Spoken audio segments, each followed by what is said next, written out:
କଣ ଗୋବର୍ଦ୍ଧନ ପର୍ବତକୁ ହନୁମାନଜୀ ହାତ ଲଗୁ ଲଗୁ ହନୁମାନଙ୍କର ଅଧା ଶରୀର ପଥରରେ ପରିଣତ ହେଇଗଲା।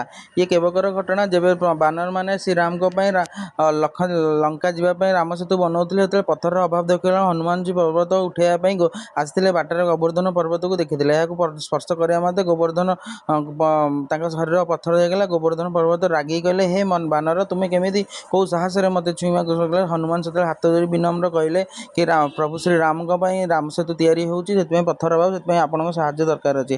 ଏହା କହିକି ଯେତେବେଳେ ହନୁମାନ କହିଲେ, ସେତେବେଳେ ରାମଙ୍କ ନାମ ଶୁଣି ଗୋବର୍ଦ୍ଧନ ପର୍ବତ ବହୁତ ଶାନ୍ତ ହୋଇଗଲେ। କହିଲେ, ଠିକ୍ ଅଛି, ମୋତେ ନେଇଯାଅ, ମୁଁ ପ୍ରଭୁ ରାମଙ୍କ କାମରେ ଲାଗିଯାଏ।